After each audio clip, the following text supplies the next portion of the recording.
नागपूरमध्ये सुरू असलेल्या संचारबंदीमध्ये काही प्रमाणात दिलासा मिळालाय। परिमंडळ 3 आणि 4 मधील संचारबंदी पूर्णपणे उठवण्याचा निर्णय झालाय। काही भागात संचारबंदी संध्याकाळी 7 ते रात्री 10 शिथिल करण्याचा निर्णय घेण्यात आलाय।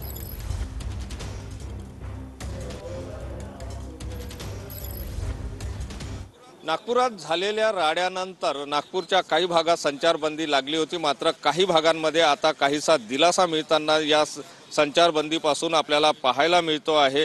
महत्त्वाचं जर आपण बघितलं तर आपण बघू शकतो की परिमंडळ 3 मधील पोलीस ठाणे पाचपावली, शांतीनगर, लकडगंज, त्याचप्रमाणे परिमंडळ 4 मधील पोलीस ठाणे सक्करदरा आणि इमामवाडा या भागातील संचारबंदी जी आहे ती पूर्णतः उठवण्यात आलेली आहे।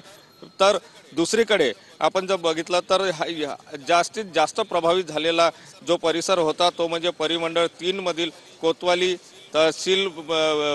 तहसील police station, Ganeshpeth police station या भागामधील जे संचारबंदी आहे त्यामध्ये काहीशी शिथिलता देण्यात आलेली आहे। कॅमेरामन साईसह सुनील ढगे, TV9 मराठी, नागपूर।